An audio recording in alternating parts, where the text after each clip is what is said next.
आचार्य द्वारा रचित समयसार जी परमागम शास्त्र है। समयसार जी शास्त्र में खुद भगवान ने ब्रह्मांड के भाव भर दिए हैं। ये समयसार को अंधे लोगों की चक्षु बोली जाती है कि जो ये भागवती शास्त्र का अध्ययन करते हैं उसको पद के विचार दशा करने में समर्थ हो जाते हैं, वो देखते हो जाते हैं। ऐसी ये अनुपम निधि जो कुंतुदाचार्य भगवान महाविद्य क्षेत्र में खुद स्वयं जाके साथ साथ सिमंदर परमात्मा की दिव्य ध्वनि सुन के 8 दिन वहां रह के श्रुत केवलियों के साथ भी चर्चा करके जो वहां से दिव्य ध्वनि का संग्रह करके यहाँ लाए और वो दिव्य ध्वनि यहाँ अपन सब मुमुक्षु लोगों के लिए परोस दी। ऐसी जो ये समयसार जी परमागम की जो अद्भुत रचना है उसमें ये जो अधिकार आते हैं वो सभी अधिकार में भावी भगवान होने के बनकार गूंजते कि हे भव्य आत्मा, हे शुद्ध परमात्मा देव, तू तुझे पामर मान के अनादि से प्रवर्त रहा है, मगर तेरी पामरता कोई ज्यादा काल तक तू मेरे संग में आया है तो चलने वाली नहीं है। ऐसा ये अद्भुत से अद्भुत समयसार जी परमागम का निमित्तपना अपने को मिला है और वो निमित्तपना का परमागम का अपने शाश्वत स्वयं सार समयसार को बताने वाला है। ऐसा ये अद्भुत परमागम, उसमें जो ये सबर अधिकार की अपूर्व और अलौकिक गाथा आई है जिसको अपन लोगों ने भेद नाम के लिए पसंद की है, पूरा संसार वेद ज्ञान से भरा हुआ है। वो ये एक ही गाथा में, ये 3 गाथा में ही वेद ज्ञान है और सवर अधिकार वहां लिखा गया है, इसलिए दूसरी गाथाओं में से सवर नहीं होता, ऐसा नहीं है। ऐसी बहुत गाथाएं संसार में भरी है कि जैसे ही वो गाथा का भाव ख्याल में आ जाए तो भाव भाषण होकर अनुभूति का प्रकट जन्म हो जाता है। ऐसा ये परमागम में जैसे कर्ता कर्म अधिकार की गाथाएं है, मोक्ष अधिकार की गाथाएं है, बंध अधिकार की भी गाथाएं है।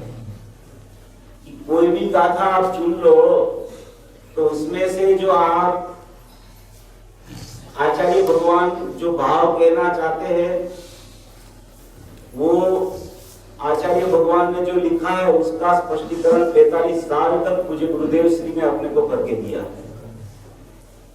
कि आचार्य भगवान यहाँ ये कहना चाहते हैं।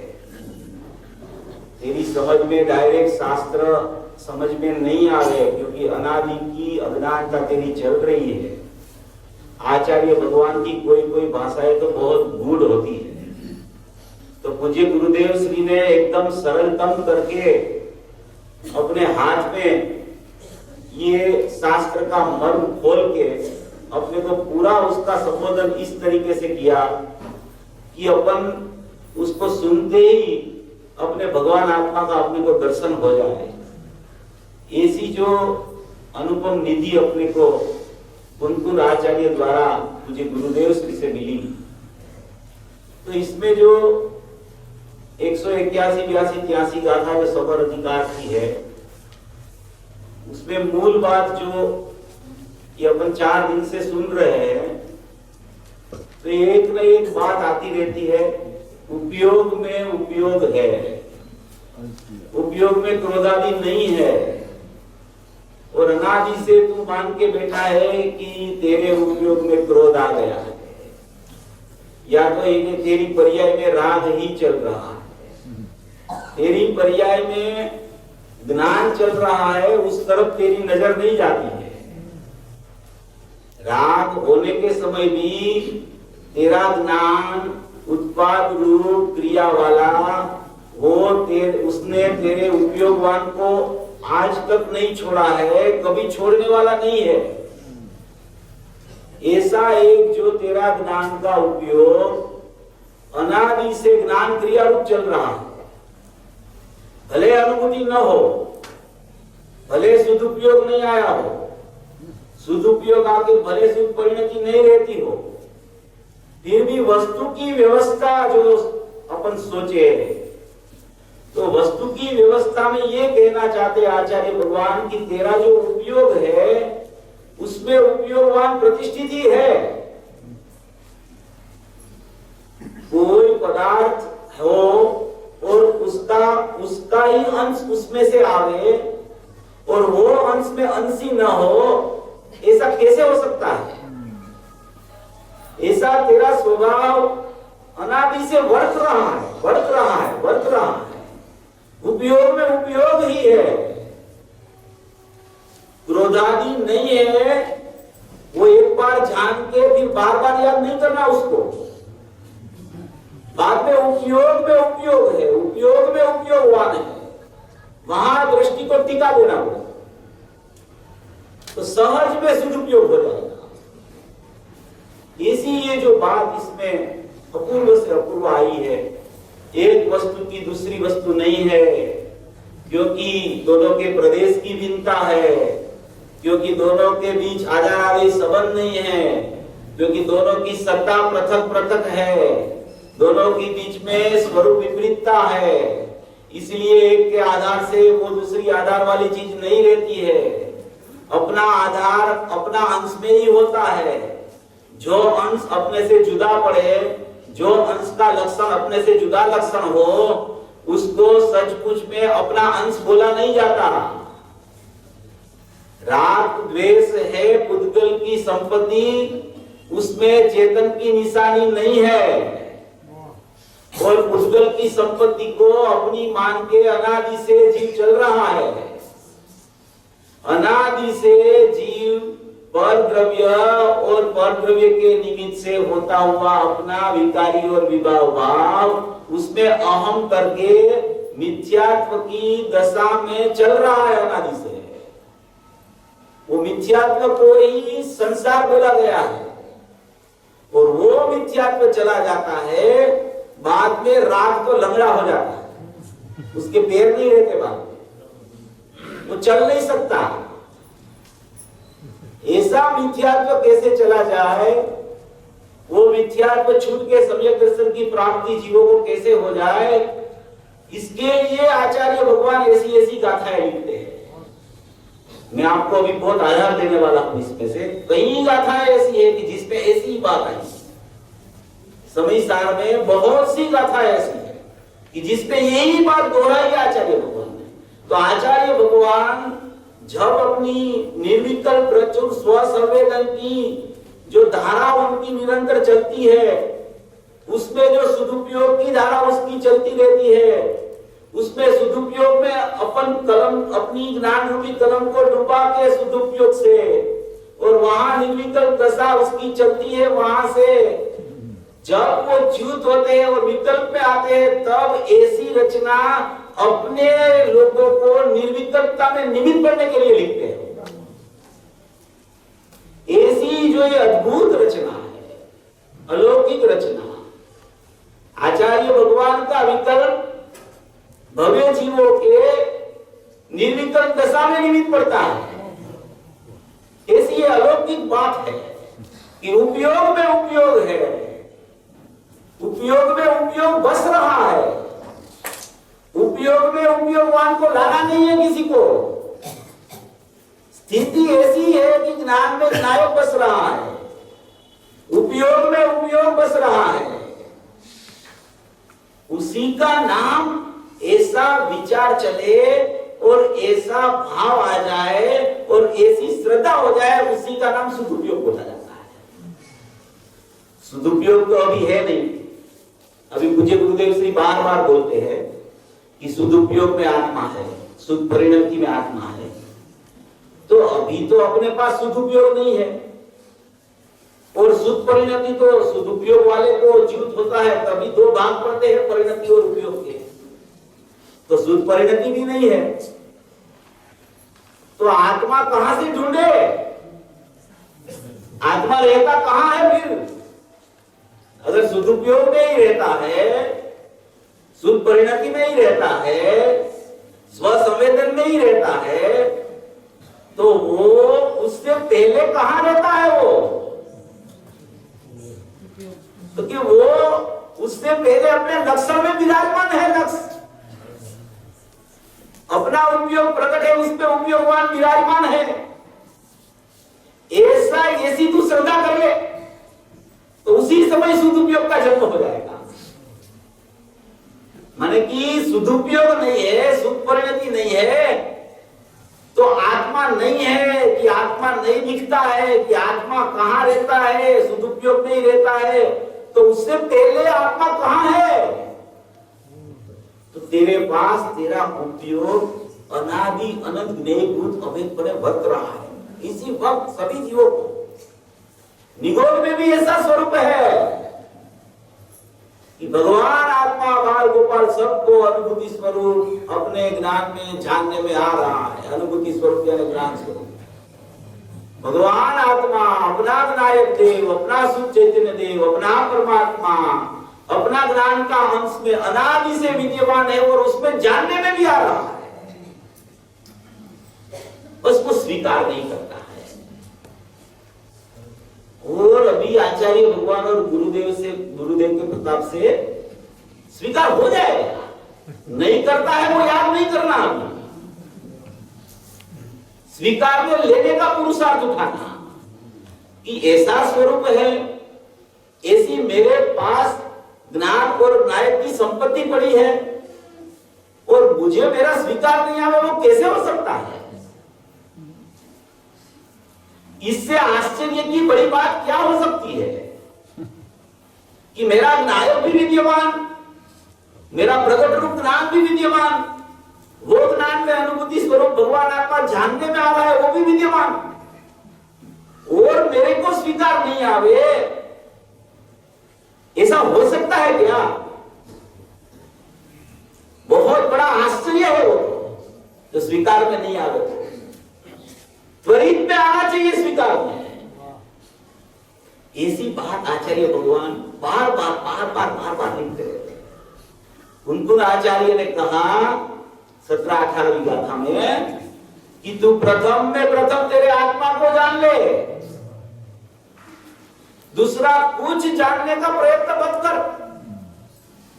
तू आत्मा है, तू शुद्ध चैतन्य परमात्मा है, तू विनायक देव है, तेरे आत्मा में ज्ञान दर्शन सुख वीर्य प्रभुत्व विभुत्व सर्वदर्शित्व सर्वज्ञत्व सचत्व प्रकाश ऐसी शक्तियां अनंत पड़ी है, तो उसको अवैध रूप से तू पहले आत्मा को जान, दूसरा सब जानने के लिए तेरे स्वयं सब को ताला लगा दे।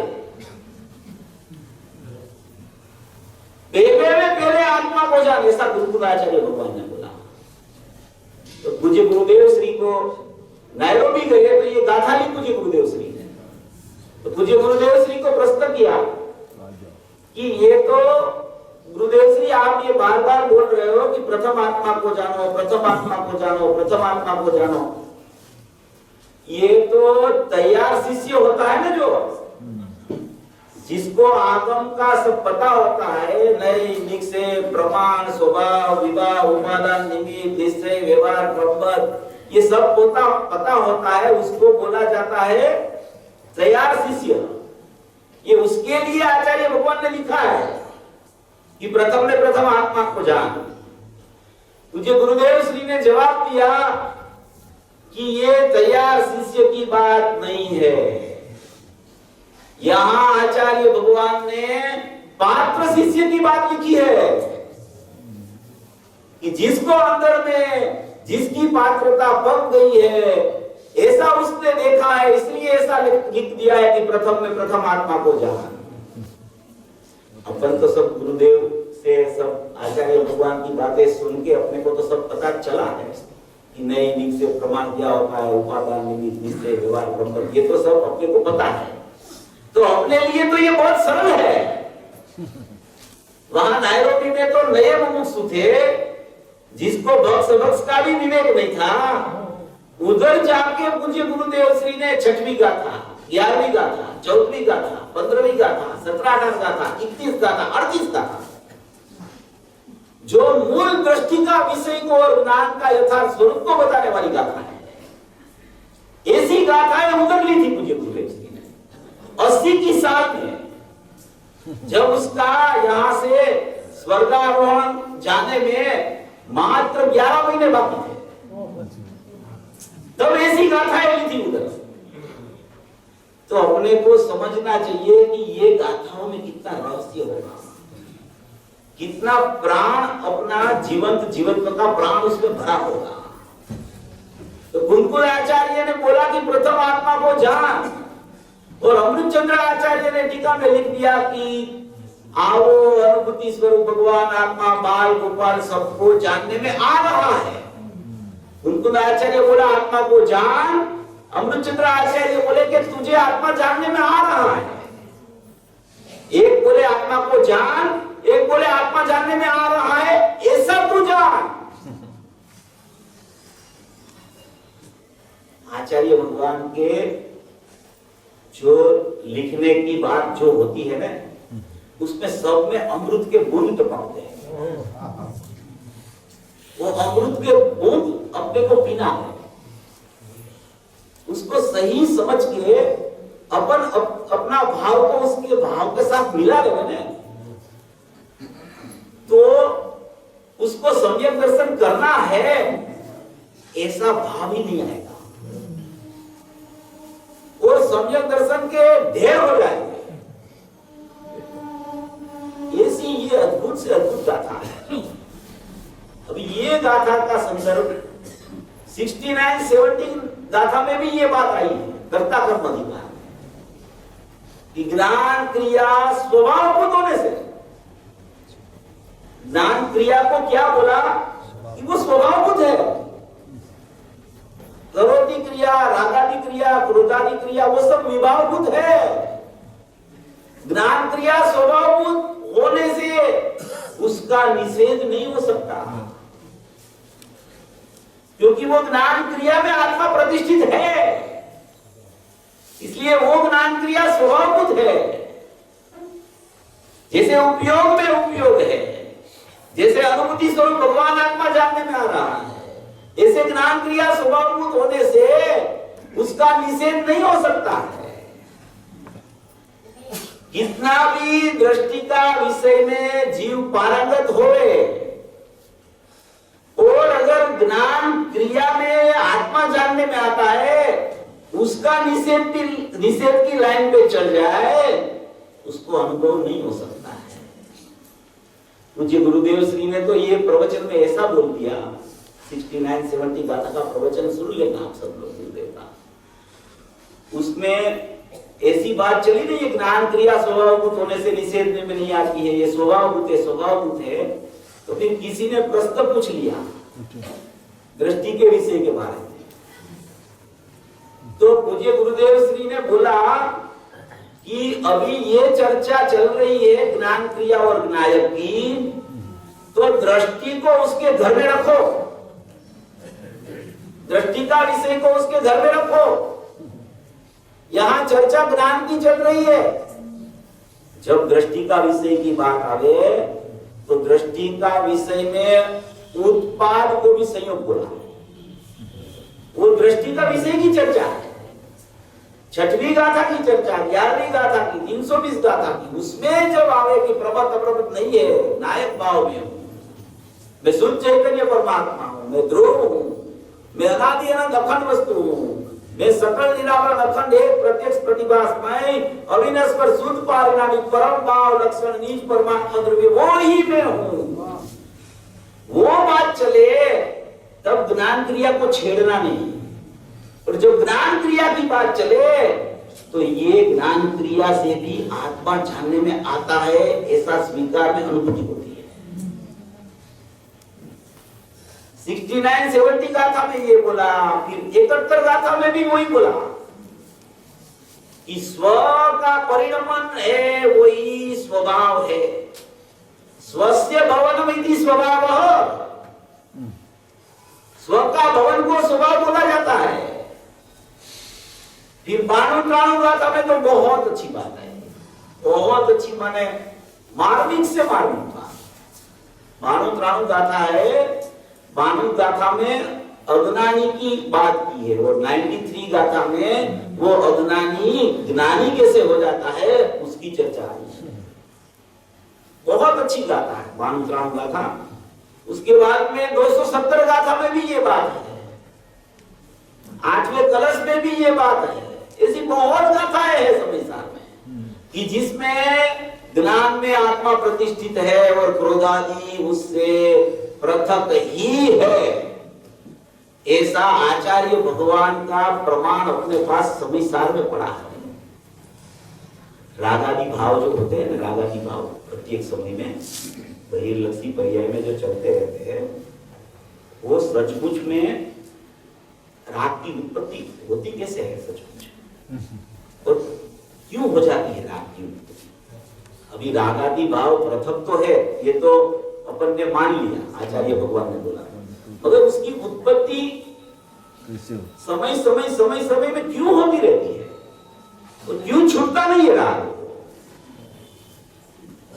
राग पृथक है, ज्ञान में आत्मा बस रहा है, ये बात सुनी, मगर राग तो चल रहा है।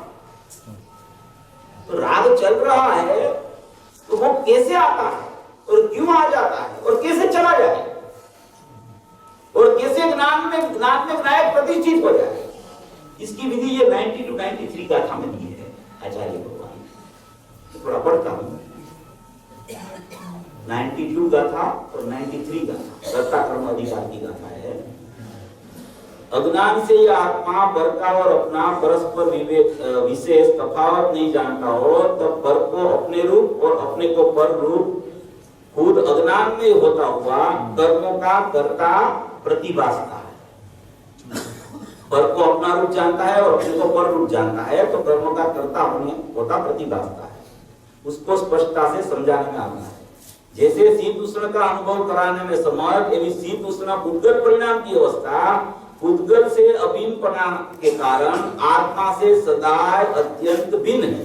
ये शीत उष्ण की अवस्था तो बाहर के पदार्थ है, वो तो नौ कर्म में जाते हैं, शरीर और शरीर के बाहर के सब पदार्थ, और उसके निमित्त से होता वो प्रकार का अनुभव, मान कि उसका निमित्त पड़ा है, और उसके निमित्त से जो यहाँ ज्ञान होता है, अनुभव यानी ज्ञान, वो अनुभव आत्मा से सदा, उसका निमित्त से जो प्रकार का अनुभव आत्मा से अभिन्नपना के लिए पुद्गल से सदा अत्यंत भिन्न है।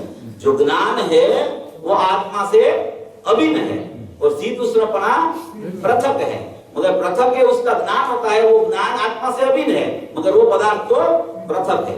ऐसी प्रकार अनुभव कराने में समर्थ, ऐसी राग द्वेष सुख दुख आदि रूप पुद्गल परिणाम की अवस्था, राग द्वेष सुख दुख आदि रूप पुद्गल परिणाम की अवस्था लिखी है इसमें। पुद्गल से अभिन्न पड़ाने कारण आत्मा से सदा अत्यंत भिन्न है। आत्मा का ज्ञान आत्मा से अभिन्न है, और राग द्वेष पुद्गल परिणाम की अवस्था पुद्गल से अभिन्न है, और उसका निमित्त से जो प्रकार का अनुभव आत्मा से अभिन्नपना के लिए पुद्गल से सदा अत्यंत भिन्न है। माने कि ज्ञान आत्मा से अभिन्न है, शीत उष्ण अवस्था और राग द्वेष की अवस्था वो पुद्गल से अभिन्न है, और ज्ञान आत्मा से अभिन्न है, और ज्ञान से ये राग द्वेष सुख दुख और ज्ञान से शीत उष्ण अवस्था दोनों पृथक पृथक है। जो अज्ञान के कारण आत्मा राग द्वेष सुख दुख आदि का और उसका अनुभव का परस्पर विशेष माने की तफावत न जानता हो, तब एक पणा का अध्यास से ऐसा तफावत जब तक नहीं जानता है तब तक उसको एकत्व चलता है, उसका एक पणा का अध्यास हो गया है। अध्यास माने बार बार बार बार ऐसा ही चलता रहता है। एक पणा का अध्यास के लिए शीत उष्ण की माफक, अर्थात जेम शीत उष्ण पड़े आत्मा वाले परिणामना अशक्य है, ऐसे ही जिसके द्वारा आत्मा वाले परिणामना अशक्य है, ऐसा राग द्वेष सुख दुख आदि रूप अज्ञान आत्मा वाले परिणामता हुआ, परिणाम्य हुआ तो मानता हुआ ज्ञान का अज्ञान तो प्रकट करता है।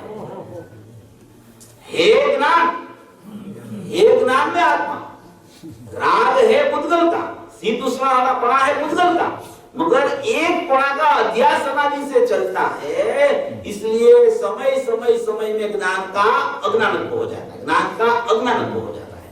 और ये बाणु त्राणु जाता में ये जो है, बाणु में ये आया और त्राणु में उससे उसी से जुदाई वाला प्रकरण है कि ऐसा जो मान लेता है कि ज्ञान आत्मा से अभिन्न है और राग द्वेष और शीत उष्ण पड़ा पुद्गल से अभिन्न है, ऐसा मान लेता है, उसको ज्ञान का ज्ञानत्व प्रकट हो जाता है।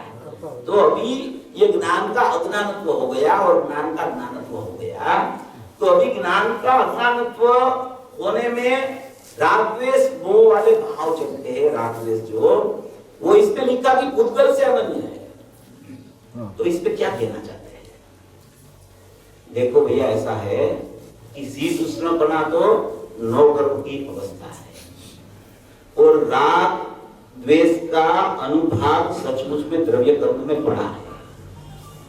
सुनना बराबर है। राग द्वेष का अनुभाग जो है ना, प्रकृति प्रदेश स्थिति अनुभाग जो बंध की व्याख्या आती है ना, उसका अनुभाग है ना द्रव्य कर्म में पड़ा है, द्रव्य कर्म में पड़ा है। तो द्रव्य कर्म में कैसे आया? तो अनादि से जीव अज्ञान रूप परिणमता है, तो वो अज्ञान रूप का परिणमन का निमित्त से द्रव्य कर्म में जो बंध होता है, वो बंध वाला द्रव्य कर्म की स्थिति में वो राग अनुभाग उसका पड़ा है। वो उसको क्या बोला जाता है? वो है निमित्त में राग, निमित्त में राग है। अभी यहां कैसे राग हो जाता है? राग तो निमित्त में है। नैमित्तिक अवस्था जो होती है वो कभी निमित्त के लक्ष्य के बिना नहीं होती। नैमित्तिक अवस्था जो प्रकट होती है, अपन निमित्त नैमित्तिक संबंध घटाते हैं। कल अपन ने क्षणिक उपादान से लिया था, आज निमित्त नैमित्तिक से लेते हैं। क्षणिक उपादान में राग होता है, वो भी सत्य बात है। निमित्त नैमित्तिक से राग होता है, वो भी सत्य बात है। एक ही पर्याय में एक पर्याय को दो तरह से देखी जाती है। एक तो उसको क्षणिक अशुद्ध उपादान से राग को देखो तो वह षटकारक से हुआ है, अभी षटकारक से हुआ, षटकारक से हुआ, षटकारक से हुआ, तो राग ही क्यों होता रहता है? तो उसमें निमित्त नैमित्तिक संबंध भी है, एक ही परिणाम में है। एक ही परिणाम को किस तरीके से आप देखते हो कि उसको क्षणिक उपादान से देखो, क्षणिक अशुद्ध उपादान से देखो तो राग सत्य है, अपने कर्ता कर्म करण संप्रदाय उपादान अधिकरण से उसका होना है। अभी वही समय वो राग हुआ तो कैसे हुआ? तो राग ने पहले तो वो पर्याय ने आत्मा से वो पर्याय च्युत हुई, इसलिए यह राग हुआ। दूसरा ये है कि उसने निमित्त का संग किया, इसलिए राग हुआ। ऐसी दो बातें। अभी अनादि से आत्मा का संग तो उसको छूटा हुआ ही है। अभी अनादि से क्या चल रहा है? निमित्त का संग छोड़ा नहीं उसने, निमित्त का लक्ष्य छोड़ा नहीं। अभी निमित्त में राग होता है, निमित्त का लक्ष्य करता है, द्रव्य कर्म का लक्ष्य जाता है, तभी यहां नैमित्तिक राग उत्पन्न होता है।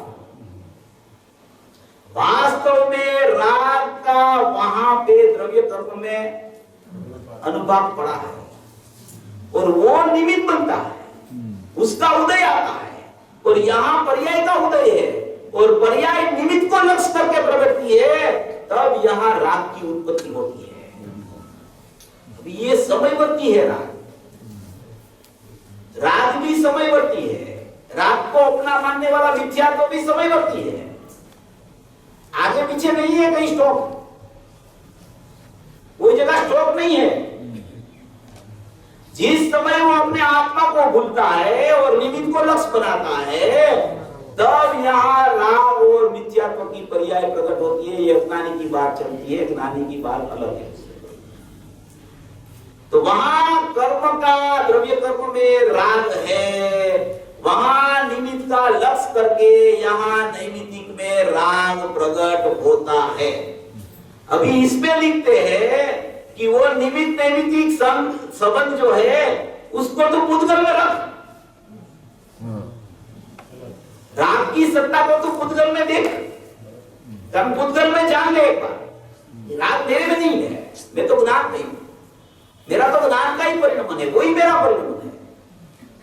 आत्मा जैसा है ऐसा ही उसका परिणाम होवे, उसको ही आत्मा का परिणाम बोला जाता है। जो परिणाम आत्मा का जैसा परिणाम प्रकट होवे उसको आत्मा का परिणाम बोला जाता है। जो परिणाम आत्मा जैसा प्रकट नहीं होवे वो परिणाम आत्मा का नहीं है, मगर जिसके जैसा है उसको उसका बोला जाता है। इसीलिए ये दोनों की पृथकता अनादि से है ऐसी ही। ज्ञान में नायक ही प्रतिष्ठित है और वो ज्ञान में नायक जानने में आ रहा है। रागादि भाव भिन्नपणा से प्रतिभाषित होते हुए भी जब तक उसकी नजर भिन्नपणे प्रतिभास होता हुआ ज्ञान में, ऐसा ज्ञान में ज्ञेयाकार रूप ज्ञानाकार बनता है, और वो ज्ञेयाकार ज्ञान में जब तक वो अहम करता रहता है तब तक उसका अहम राग में ही चलता है। अहम उसका ज्ञेयाकार ज्ञान में होता रहे अनादि से अनादि से अनादि से अनादि से। राग तो पृथक सत्ता है, अनादि से उसको ज्ञेयाकार ज्ञान में राग प्रतिभाषित हुआ दिखता है तो उसको ऐसा लगता है कि ये मेरा ही परिणाम है। सचमुच में परिणाम वो ज्ञान का है और वो ज्ञान में आत्मा प्रतिष्ठित है। वो ज्ञान में राग आता ही नहीं कभी। कोई चीज दिखे इसलिए वो उसमें थोड़ी आ जाती है, वो तो दिखती है। और ज्ञान में आत्मा तो जानने में आ रहा है, अनुभूति स्वरूप भगवान बाल रूप सबको अनुभव में या जानने में आ रहा है। ऐसी यहाँ अद्भुत से अद्भुत बात लिखी 92 और 93 का था। ज्ञान का नायक से अभिन्नपना होने से और राग द्वेष का उद्गल से अभिन्नपना होने से दोनों की पृथकता है ही। पृथकता करनी नहीं है उसको, ये ऐसा जाना जो बोला जाता है पृथकता हो गई, क्योंकि एक में खोने तो कभी पृथकता हो नहीं सकती। जुदाई हो तो ही पृथकता हो सकती है, तो ही पृथकता जान सकता है। अगर एक में खो गया हो राग के साथ ज्ञान, तो वो कभी ज्ञान से राग पृथक नहीं हो सकता। वो राग मिश्रित ज्ञान जो बोला जाता है ना, वो राग मिश्रित ज्ञान यानी ज्ञान में राग का प्रतिबिंबित होता है। यहाँ ज्ञान की स्वच्छता ऐसी बच गई है, ऐसी बच गई है कि लोकालोक झलकता है। केवल ज्ञान में जैसे लोकालोक झलकता है, ऐसे यहाँ सहयोग संज्ञान के अनुसार झलकन होती है। तो ये झलकन चलती रहती है, और वो झलकन चलती है उसमें उसका लक्ष्य कहा जाता है, उसके ऊपर उसका ज्ञान और अज्ञान का आधार रहता है। अगर उसका लक्ष्य में ऐसा चलने लगे कि मैं तो ज्ञान सुबह गया, मेरे में तो विनायक बस रहा है, ये ज्ञेयाकार हो रहा है, वो सचमुच में तो मटेरियल ज्ञान का है। वो तो ज्ञेय के निमित्त से उसको ज्ञेयाकार बोला जाता है, मगर है तो वो ज्ञान का आकार, ज्ञानाकार। वो 87 गाथा आती है ना, अपने को कब तक लेने का है? बोल गया 87 गाथा है।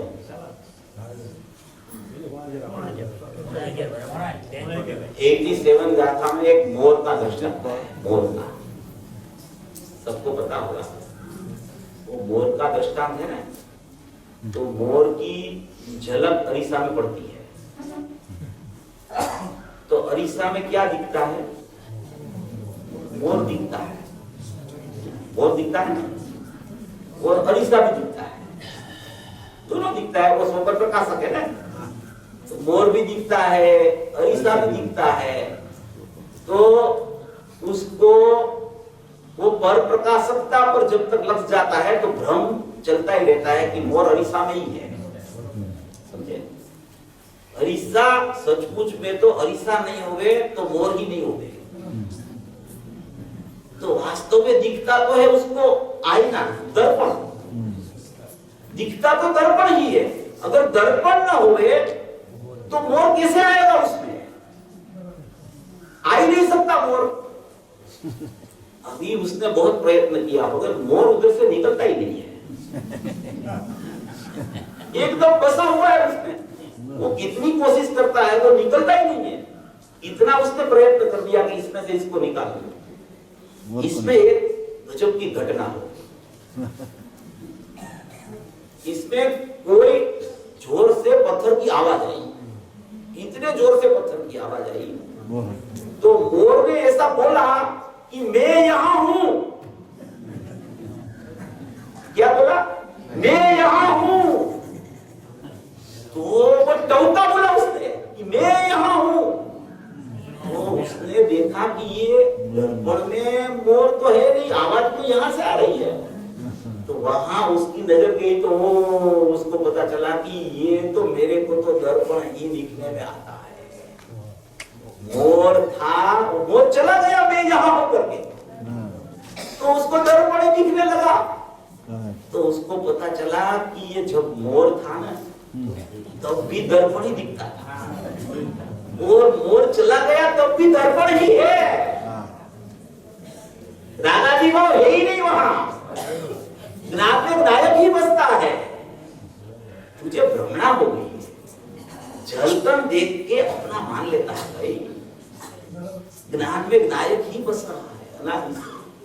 माने कि मैं नायक ही हूं, मैं चैतन्य परमात्मा ही हूं, मेरी ध्रुव सत्ता ही है, और वही मेरे ज्ञान में अनुभव में आ रही है, आ रही है, आ रही है। उसी को बोला जाता है कि ये जीव को वास्तव में ज्ञान और आत्मा की समझ हो गई। अगर समझ होगी तो समझ के पीछे उसकी दृष्टि वहां पे ही जाती है। सच्ची समझ ज्ञान के बिना कभी नहीं होती है, और ये ज्ञान जो है वो प्रगट लक्षण है, और वो प्रगट लक्षण में नायक बस रहा है। स्वपर प्रकाशक ज्ञान का स्वभाव न हो ने तो कोई अज्ञानी भी नहीं हो सकता है। और स्वपर प्रकाशक ज्ञान का स्वभाव नहीं होए तो कोई ज्ञानी भी नहीं हो सकता। माने कि ये एकदम ज्ञान का स्वपर प्रकाशक स्वभाव यथार्थ है, उसमें ही वेद ज्ञान चलता है, स्वभाव है स्वपर प्रकाशक। मगर ज्ञेयाकार को तिरोभूत करके, ज्ञानाकार को आविर्भूत करके जहां अपनी दृष्टि ज्ञायक पे लगती है तो स्वपर प्रकाशक में स्व प्रकाशक पूर्वक निश्चय से स्वपर प्रकाशक प्रकट हो जाता है। इसलिए अपूर्व बात है। गाथाओं में कितनी गाथाओं में कितने कलश में ये आया है कि ये झलक रहा है, अवकाशन हो रहा है, प्रतिबिंबित हो रहा है, फिर ऐसा भी लगे लिखे कि जान भी रहा है, तो उसमें कोई दोष नहीं है। अपने को उसका भाव पकड़ लेना चाहिए। शब्द की मारामारी में बहुत फंसना नहीं। शब्द आचार्य भगवान के कोई भी हो, अपना भाव में उसका चित्रीकरण कैसे होता है, उसमें अपना अभिप्राय कैसे बनता है, वहां पे उसकी कीमत है। उसमें खाली शब्द शब्द शब्द से अपन उसका निराकरण करते रहेंगे तो एक जगह एक शब्द आएगा, उसी का विरोधी दूसरा शब्द दूसरी जगह आएगा। तो सब चीजों में अपेक्षा लगा के सिद्ध करना, उसको वो अपेक्षा लगा के सिद्ध करना, उसको वो अपेक्षा लगा के सिद्ध करना, उसका मतलब ये है कि विकल्पों की इंद्रझाल तेरी नहीं छूटेगी। अरे को तो यथार्थ स्वरूप को एक बार समझ ले कि आत्मा है, उसका ज्ञान रूप स्वभाव है, प्रति समय वो ज्ञान क्रिया चलती है और उसके साथ में अनादि से निमित्त का लक्ष्य करके रागादि भाव चल रहा है। जब निमित्त का लक्ष्य छूट जाता है और नायक का लक्ष्य हो जाता है तो वहां वितरकता हो जाती है।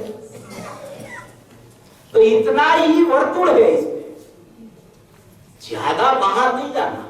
इसी में नहीं इसी में भेद ज्ञान करना और इसी में नहीं इसी में अभेद में चले जाना। ऐसा ये 92 93 का प्रकरण बहुत अद्भुत है।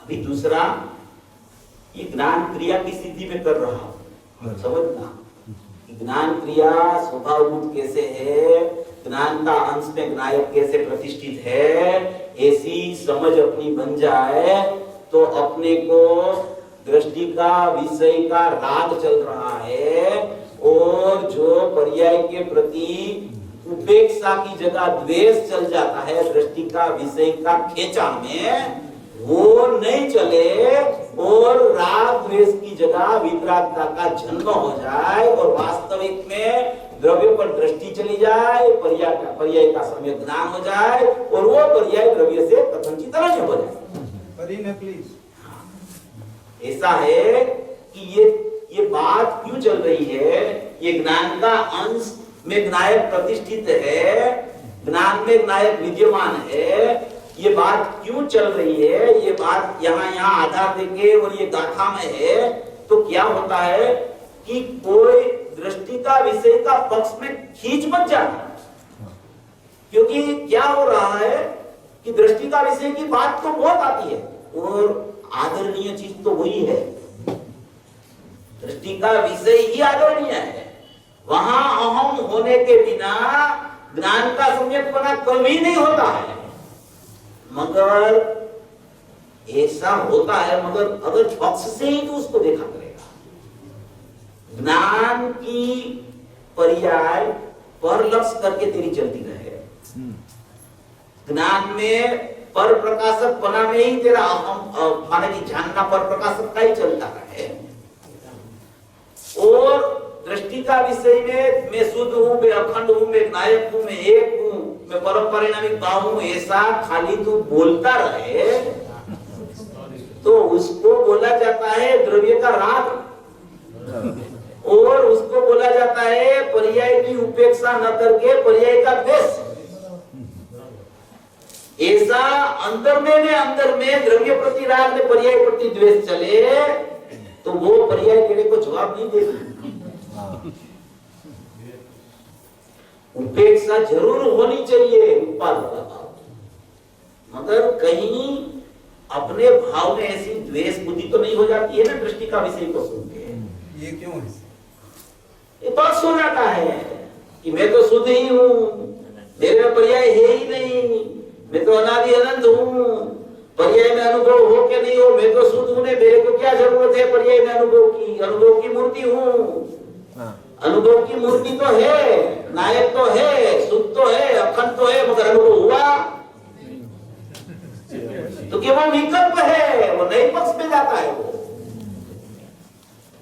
ऐसा नई पक्ष में मत रुकना, बैलेंस से सोचना, मध्यस्थता रखना।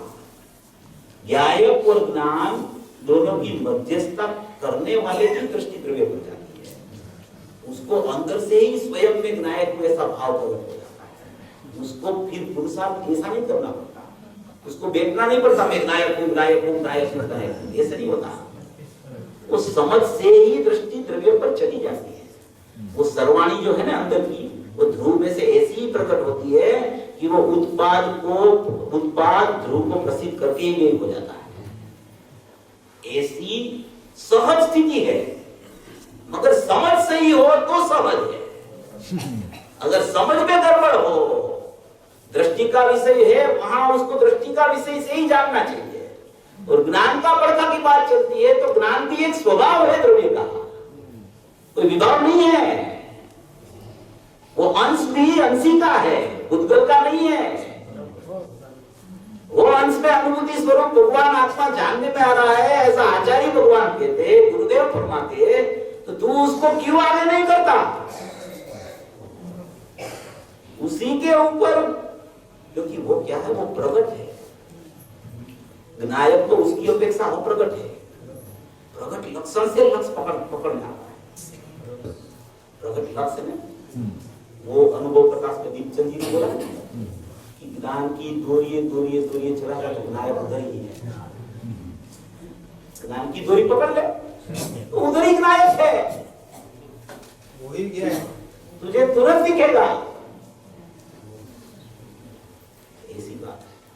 अभी इसमें एक और भी 270 गाथा है, 270 गाथा 270, वो बंद विकार की बात है। उसमें अध्यवसान की बात है। मैं पर जीव को मार सकता हूँ, पर जीव को जिला सकता हूँ, उसका नाम अध्यवसान बोला। तो इसमें ऐसा लिखा है 270 गाथा में प्रकरण आया है कि अध्यवसान के समय भी, जब वो अध्यवसान का समय है, जब ऐसा बहिर्मुख भाव चल रहा है, उस समय भी उसकी सतरूप जानन रूप ज्ञान क्रिया ऐसी ऐसी रहती है। उसमें सतरूप ज्ञान क्रिया के सामने हनन क्रिया ली है, ज्ञायक के सामने नारद की पर्याय ली है, और ज्ञान के सामने ज्ञेय लिया है, गुण के सामने ज्ञेय लिया है। ऐसा पृथक्करण करके जब तेरी विभाव रूप क्रिया चल रही है कि मैं पर को जानता हूं, पर को मार सकता हूं, पर को बचा सकता हूं, ऐसी परसन्मुखता वाली तेरी प्रवृत्ति चल रही है, उसी समय सतरूप अहेतुक ज्ञान क्रिया तेरी बच गई है। और वो सतरूप ज्ञान क्रिया ऐसी है कि वो सतरूप ज्ञान क्रिया में नायक विद्यमान है। सब अहेतुक द्रप्ति क्रिया। तो अभी क्या चल रहा है अज्ञानी जीव को?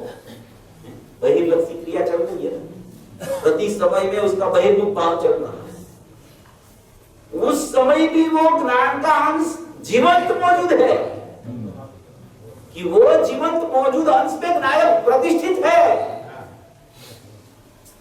उसमें क्रोधादि भाव रागादि भाव कुछ नहीं है। ऐसा ज्ञान में नायक बस रहा है। ऐसा मैं चैतन्य परमात्मा हूं, ऐसा मैं अखंड तत्व हूं, ऐसा मैं नित्य निरावरण तत्व हूं, ऐसी मैं ज्ञान ज्योति हूं, ऐसी मेरी आत्म ज्योति प्रति समय प्रकट है।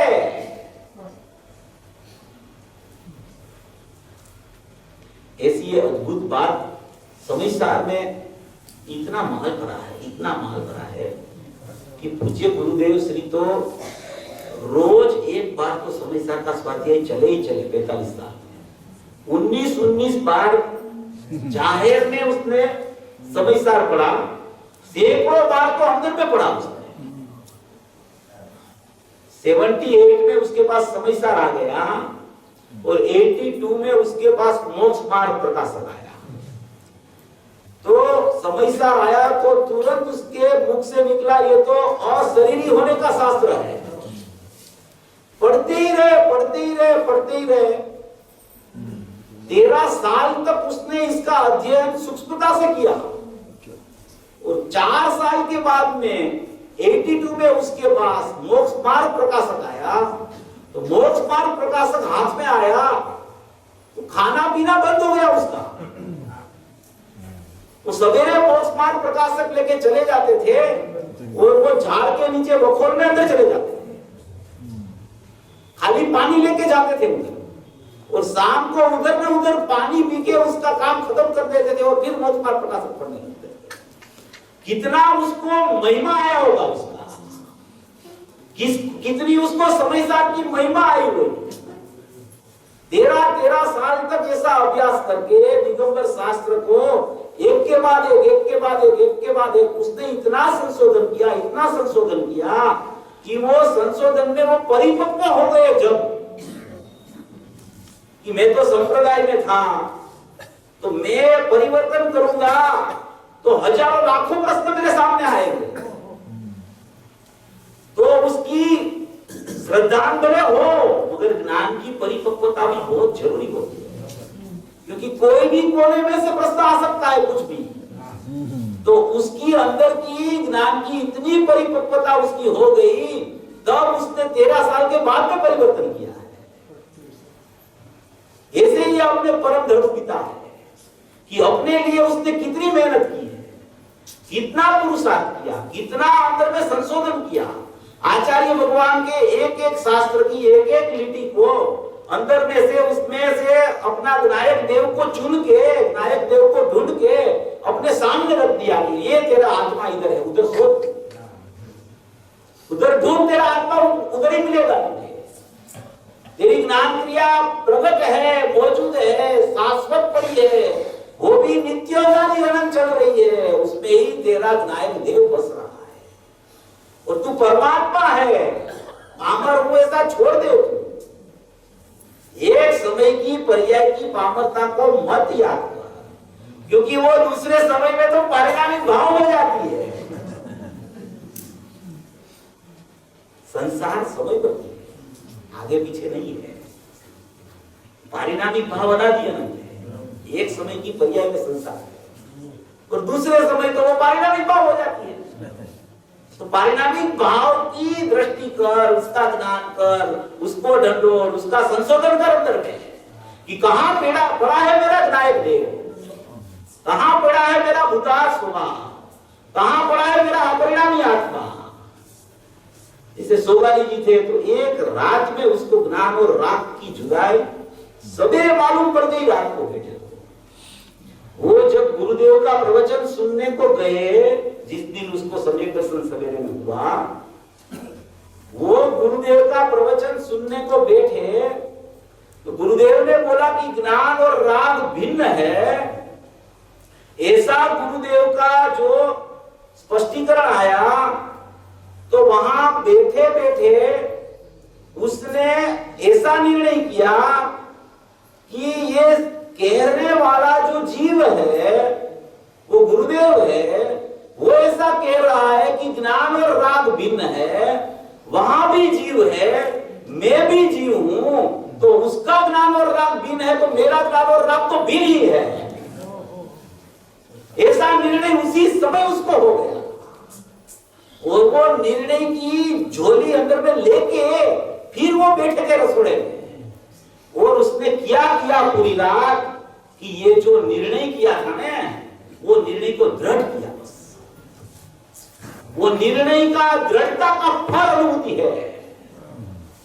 तो निर्णय की बहुत कीमत है, ये मालूम है।